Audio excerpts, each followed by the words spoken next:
પ્રયાસ કરીશું કે રાજકોટના જુનિયર અને સિનિયર રેસિડેન્ટ ડોક્ટરો છે તે હડતાલ ઉપર ઉતરી છે અને મેડિકલ કોલેજ ખાતે ભારે વિરોધ છે તે કરવામાં આવી રહ્યો છે. મારી સાથે કેટલાક મહિલા ડોક્ટરો છે તેમની સાથે. બેન, ગુજરાતની અંદર પણ આ પ્રકારની ઘટનાઓ અવારનવાર હુમલાઓની સામે આવે છે. અહીંયા કેવી સુવિધા, કઈ રીતના સુરક્ષા જેટલી છે એટલી ઇનફ નથી અને બધી જગ્યાએ કેમેરા હોવા જોઈએ અને આપણો જે રોડ છે, આપણે જે પાર્કિંગ લોટ છે ત્યાં બધી લાઇટ્સ હોવી જોઈએ કે રાતના કોઈ નીકળે તો સેફટી રહે.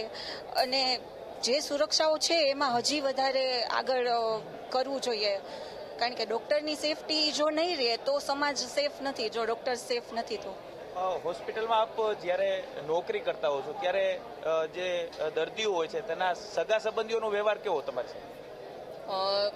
એમાં મીડિયમ કહી શકાય. અમુક સગા સંબંધીઓ સારી રીતે વર્તન કરતા હોય, માનતા હોય છે, પણ જ્યારે તેમને કંઈક વસ્તુ કહેવામાં આવે છે, એમને કંઈ સમજાવવામાં, ત્યારે સમજવા માટે રાજી નથી હોતા.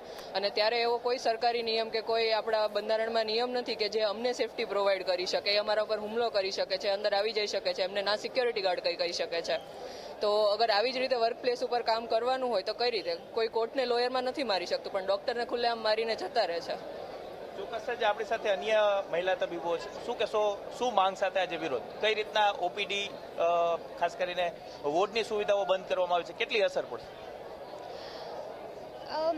પહેલા તો અમારી માંગ છે કે અમને કડક સુવિધા મળે, કાયદાઓ એકદમ કડક હોવા જોઈએ જેથી ગુનેગારો આવું ફરી કરવાનું હિંમત જ ના કરી શકે.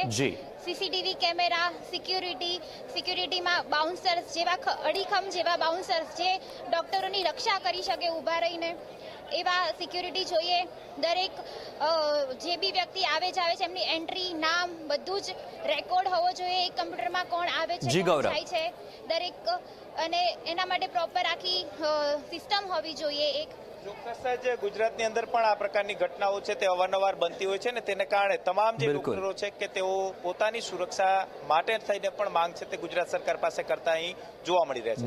બિલકુલ ગૌરવ, આપ જોડાયેલા રહેજો. સપના, ન માત્ર તબીબ પરંતુ દેશની તમામ જે જનતા છે, તમામ લોકો છે, તેમનામાં રોષ છે.